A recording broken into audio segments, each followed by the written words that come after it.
فَنَبَذْنَاهُ بِالْعَرَاءِ وَهُوَ سَقِيمٌ، پر ڈال دیا ان کو ہم نے چٹیل میدان میں اور وہ بیمار بھی تھے، جسم سارا زخمی ہو گیا تھا مچھلی کے پیٹ میں۔ دجلہ کے کنارے پہ ڈالا تھا، بشاطئ دجلہ۔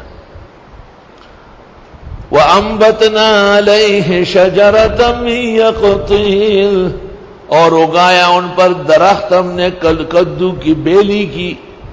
کدو کی بیلی میں یہ تاثیر ہے کہ جسم کے زخم بالکل ٹھیک ہو جاتے ہیں۔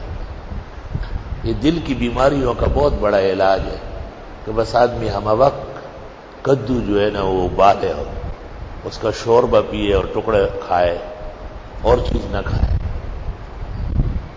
ڈاکٹر صاحب نے فرمایا کہ بدعتی کو لایا گیا، بالکل آخری سانس سے چل رہی تھی۔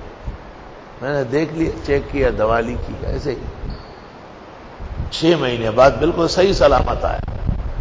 میں نے پوچھا حضرت کیا کھایا؟ آپ نے بتایا نا کدو شریف، تو چونکہ میں آج کل کدو شریف کھا رہا ہوں، یہ کدو نے بولا تھا شریف چھوڑ کو۔ کدو شریف میں یہ کمال ہے، میمنوں کے یہاں بھی بہت اعزاز سے پکتا ہے، اور وہ کدو شریف ہی کہتے ہیں اس کو۔ کان النبی صلی اللہ علیہ وسلم یحب الدباء، آپ کدو شریف پسند فرماتے تھے۔ اس میں یہ تاثیر ہے کہ دل کے امراض، سینے کے امراض، نسوں کے امراض جو کسی سرجری سے ٹھیک نہیں ہوتے، اللہ اس کے بدلے میں ٹھیک کر دیتا ہے۔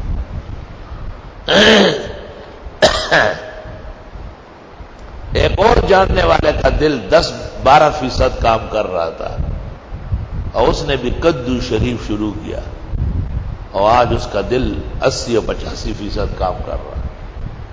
کدو شریف ہے پورا۔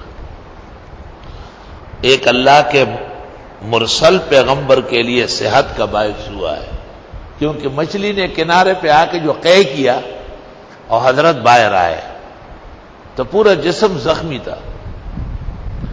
قدرت نے فوراً وہاں پر کدو کی بیلی اگائی، اس کے بڑے بڑے پتے ہوتے ہیں، وہ چھاؤ بھی ٹھنڈا ہے اور معمولی سا آکسیجن بھی لیتا ہے،